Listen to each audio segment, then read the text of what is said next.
ठीक है, तो आज हम एक्सरसाइज 4.2 स्टार्ट करेंगे। ठीक है, 10th मैथ्स एक्सरसाइज 4.2। इसमें गुणनखंडों द्वारा द्विघात समीकरण का हल। गुणनखंड पहले हम द्विघात समीकरणों के निकालेंगे। गुणनखंड कैसे निकालते थे? वो थी ना एक विधि कि गुणा करने पर इतना आ रहा है तो प्लस माइनस करने पर इतना, ऐसी दो संख्या हम लेते थे। ऐसे ही कहना। अब पहले तो हम फर्स्ट क्वेश्चन देख लेते हैं। फर्स्ट का क्या है? फर्स्ट क्वेश्चन बोलो। X square minus 3x minus 10 equal to 0 है। ठीक है, अब इसमें हमें जो अचर पद क्या है? 10 है। तो गुणा करने पर हमारे पास ऐसी संख्या बताओ कि गुणा करने पर 10 आए और जोड़ने या घटाने पर हमारे पास क्या आए? -1 -3। ठीक है, ऐसी दो संख्याएं बताओ कि गुणा करने पर 10 आए और जोड़ने या घटाने पर आए कितना? 5 और 2। 5 और 2 का यदि गुणा करोगे तो कितना आएगा? 10 आएगा। और यदि 2 में से -5 करोगे तो -3 आएगा। तो 5 को हमें लेना है माइनस में और 2 को लेना है प्लस में, क्योंकि हमें -3 चाहिए, 3 नहीं चाहिए। 3 चाहिए होते तो 5 में से 2 कर देते कम। अब फिर से समझो, जो अचर पद रहता है, अचर पद, उसका x के गुणांक में कहते हैं गुणा। तो जितनी संख्या है इसका हम इसमें कहते हैं इसके गुणांक में गुणा। तो गुणा करने पर हमें चाहिए कितनी? 10। और जो x का गुणांक रहता है -3 है, तो इसे हमें जोड़ने या घटाने पर आना चाहिए। अभी और करेंगे प्रैक्टिस और होमवर्क में भी देंगे, तब आपको अच्छे से समझ में आएगा। बस हम क्या लिख सकते हैं? माइनस जो 3x है, -3 को हम क्या लिख सकते हैं? -5 और +2 लिख सकते। अब -5 में से 3 घटा दो तो कितना आ जाएगा? -3 ही आएगा। आएगा कि नहीं आएगा? बस यहाँ -3x है तो यहाँ भी -5x और +2x। अब -3x चाहिए तो ऋण 5x और धन 2x, यानी 5x में से 2x जाएंगे तो 3x, और ऋण के हैं 5 पर, तो यहाँ तो जो -3x है इसके बराबर में हम क्या लिख सकते हैं? -5x + 2x लिख सकते हैं। तो बस x स्क्वायर जो कितने हो, -3x जहां पर लिखा है वहां पर लिख दो -5x + 2x और -10 इक्वल टू 0। बस इतना हमें कहना है। इसके बाद क्या कहते थे? कॉमन लेते थे कुछ।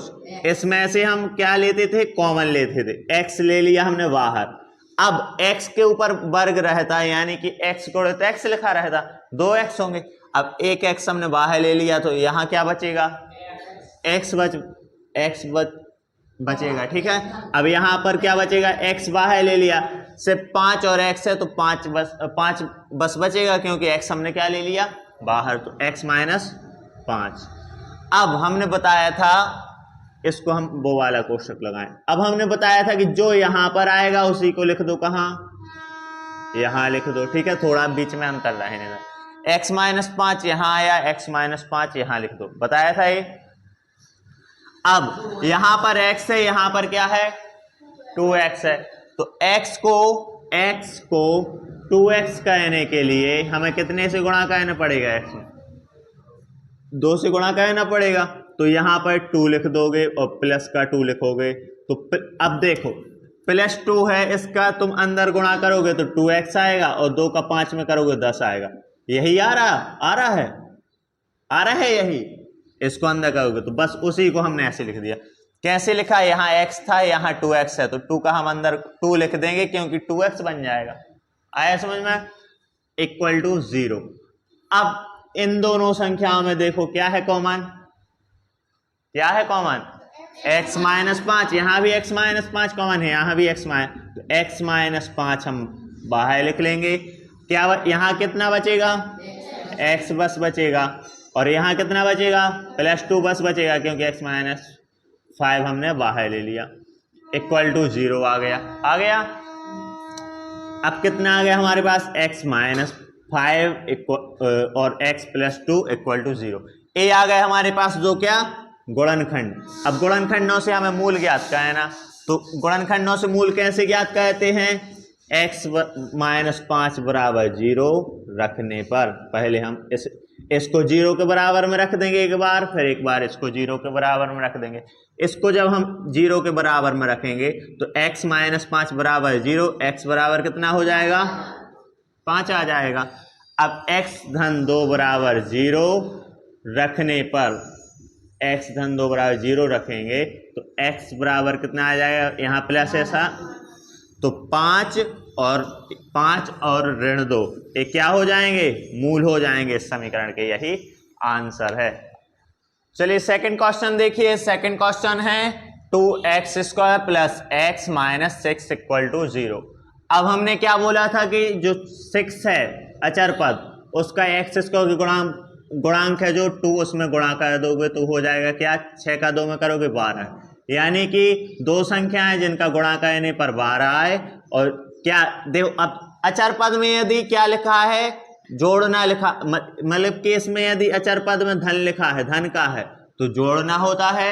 यदि अचर पद जो 6 है अचर पद वो ऋण का है तो हमेशा हमें घटाना देखना है, ठीक है। और घटाने पर आए कितना, 1, ठीक है। तो गुणा का ऐसी दो संख्याएं बताओ जिनका गुणा करने पर कितना है, 12 आए और घटाने पर 1 आए।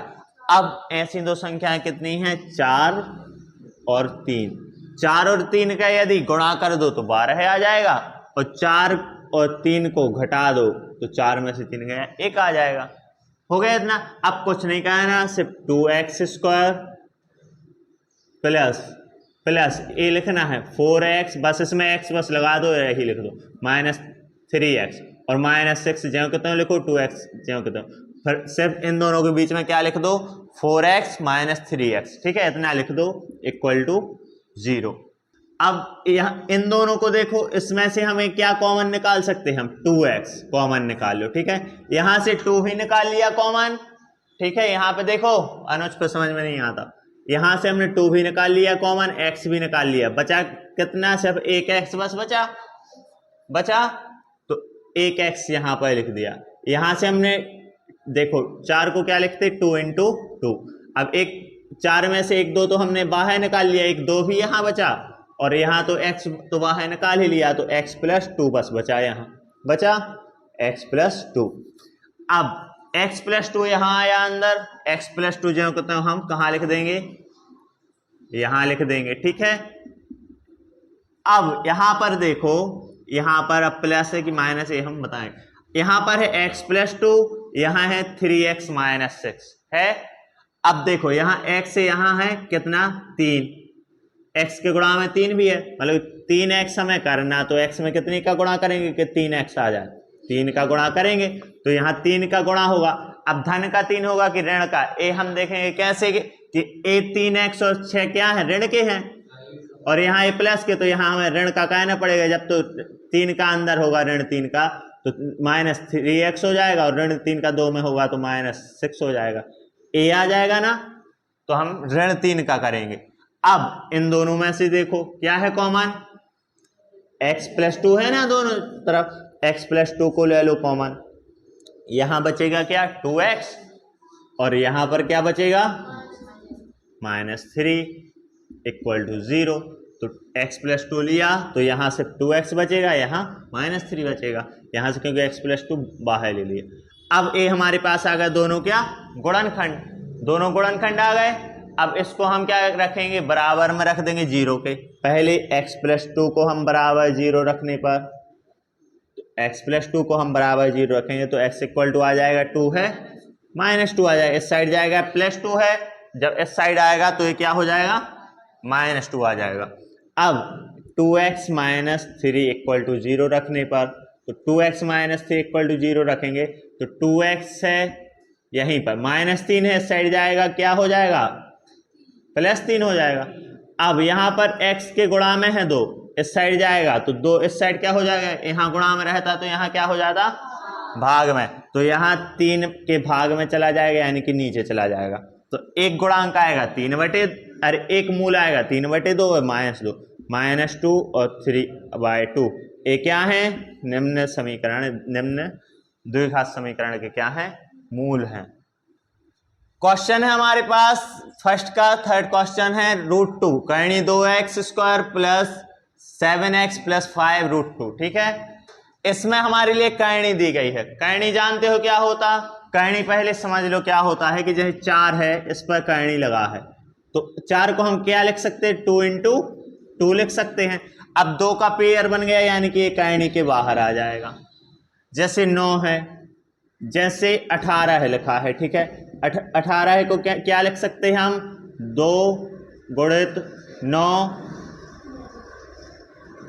नहीं 2 गुणित 3 गुणित 3, 3 का 3 में करोगे 9, 9 का 2 में करोगे 18। अब 3 में इसमें पेयर बन गया 3 का, यानी कि 2 तो अंदर ही रहेगा करणी के, 3 लेकिन बाहर आ जाएगा।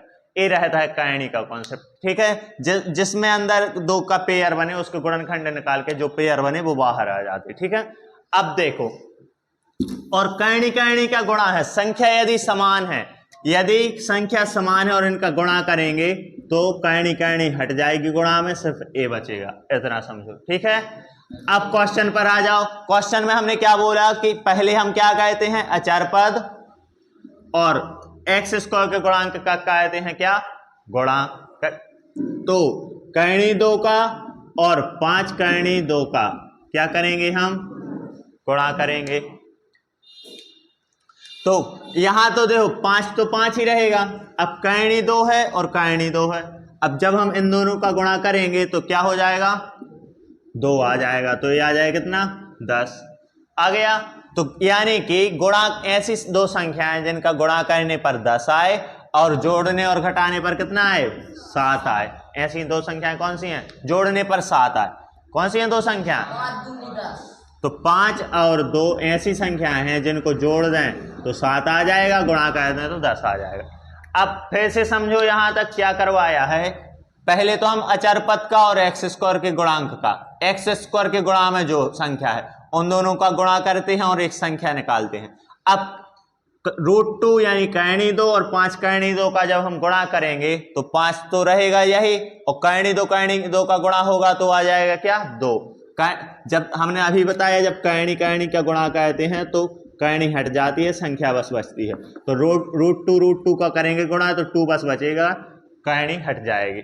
अब 5 और 2 बचा, यानी कि 5 दूनी 10। अब हमारे पास ऐसी संख्या आ गई जो संख्याओं के गुणा करने से प्राप्त होती है। तो ऐसी 2 संख्या हमें अब निकालनी कि जिनका गुणा करें तो 10 आ जाए। तो 5 और 2 ऐसी संख्या हैं जिनका गुणा करें तो 10 आ जाए। और देखो यहाँ पे बीच में 7 लिखा, यानी कि जोड़ने पर 7 आ जाए, तो 5 और 2 को जोड़ेंगे तो 7 आ जाएगा। बस कुछ नहीं करना, अब इसको हटा दो। क्या करेंगे? रूट 2x स्क्वायर जो कहते हैं लिखेंगे, बस इसमें लगा दो क्या? प्लस 5x, और 2 में भी लगा दो 2x, और प्लस में लिख दो 5 रूट 2 इक्वल टू 0। बस इतना ही करना है। इसमें x लगा देंगे, इसमें x लगा देंगे, और बीच में लिख देंगे, इसको जो कहते हैं लिखेंगे, इसको जो कहते 7x के स्थान पर हमने लिख दिया। देखो इसका भी कॉन्सेप्ट समझो। जैसे हम यहाँ पे x लगा देंगे तो इन दोनों में भी x लगाना पड़ेगा। तो 7x के बराबर में क्या आ गया? 5x plus 2x। तो 7x के स्थान पर हम रख देंगे 5x प्लस 2x। बिल्कुल हम कॉन्सेप्ट बेसिक से क्लियर कहते जा रहे हैं, ठीक है। कुछ बिल्कुल डाउट नहीं रहना चाहिए। और तुम ऐसा वैसा देखोगे तो डाउट रहेगा ही, सामने देखो, ठीक है।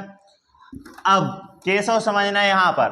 अब इन दोनों संख्याओं को देखो, क्या कॉमन है? हमें x कॉमन दिख रहा, दोनों दिख रहा, तो x को हम बाहर निकाल लेंगे। अब यहां पर हमारे पास क्या बचेगा? x बाहर आ जाएगा, तो रूट 2 भी बचेगा रूट 2। 2x है, 1x बाहर आ गया, यहां पर 1x बचेगा तो रूट 2x हो जाएगा। प्लस यहां से तो x हमने निकाल लिया, सिर्फ 5 बचेगा। अब रूट 2x प्लस 5 यहां लिखा है, तो उतना ही कहां लिख देंगे? यहां लिख देंगे। रूट 2x प्लस 5 हम यहां लिख देंगे, जितना यहां पर लिखा है उतना ही हम लिख देंगे। कहां? यहां पर भी लिख देंगे। अब देखो रूट यहां पर कितना है? 2x, यहां है कितना? Root 2x। अब रूट 2x है, उसको हमें 2 बनाना है, तो कितने का गुणा करोगे? 2x बनाना है, तो कितने का करोगे गुणा? अरे रूट 2 में हम कितने का गुणा करेंगे? 2 आ जाएगा। नहीं, उतने ही का करेंगे, कितने का? रूट 2 का। रूट 2 में देखो करणी कट जाएगी, 2 बस बचेगा। तो यहां क्या आ जाएगा? √2 आएगा और प्लस का रहेगा, क्योंकि यहाँ अब समझो कैसे किया है। √2 का अंदर गुणा करो तो √2 गुणा, हमने बताया कि कर्णी ए का जब गुणा करोगे तो ये बस बचता है। जब √2 का गुणा करोगे तो 2 बस बचेगा और x साथ में बचेगा। अब 5 में का है तो √2 का गुणा जब 5 में करोगे तो 5 कर्णी 2 बचेगा। देखो यही संख्या आ गई। तो बस ऐसे हमें करना है। अब यहां पर इक्वल टू में 0। अब इस संख्या में देखो क्या है कॉमन, √2x + 5 और √2x + 5 है ना, कॉमन है। तो बस √2x + 5 हम क्या कर लेंगे, बाहर ले लेंगे। अंदर क्या बचेगा, हमारे पास x बचेगा और √2 बचेगा। x और प्लस में इस साइड तो ये भी हमने बाहर ले लिया, तो यहाँ सिर्फ √2 बचेगा। यहाँ ये बाहर लिया तो x बचा, तो यहाँ √2 बचेगा इक्वल टू 0। अब एक एक बार दो गुणनखंड हमारे पास क्या आ गए, देखो √2x + 5 आ गया और x + √2 आ गया। अब हमारे लिए मूल निकालने हैं गुणनखंड से, तो बराबर में 0 रखेंगे एक एक को। तो √2x है + 5 इक्वल टू 0 रख देंगे। तो √2x 5 यहाँ पर प्लस में है, इस साइड जाएगा क्या हो जाएगा, माइनस हो जाएगा। अब √2 यहाँ पर गुणा में है, इस साइड आएगा तो क्या आ जाएगा, भाग में। ऊपर है गुणा में तो नीचे आ जाएगा भाग में। तो एक मूल आ गया a, और इसमें x + √2 इक्वल टू 0 रखेंगे, ठीक है। तो √2 इस साइड जाएगा, प्लस में है क्या हो जाएगा, माइनस में, तो x इक्वल टू -√2 हो गया। बस एक a आ गया मूल, -5/√2 और -√2 एक क्या आ गए हमारे पास, मूल आ गया। समीकरण, द्विघात समीकरण के यही मूल है, आंसर आ गया। इसे लिख लो, ठीक है। और जो YouTube पर बच्चे हैं आशा करते हैं उनको भी समझ में आया होगा। जैसा कि आप सभी जानते हैं कि हम 10वीं क्लास मैथ 10th मैथ्स के NCERT का पूरा सिलेबस करवा रहे हैं। यदि आप 10th में हैं तो चैनल को सब्सक्राइब करें और वीडियो पसंद आई हो तो वीडियो को लाइक जरूर करें। धन्यवाद।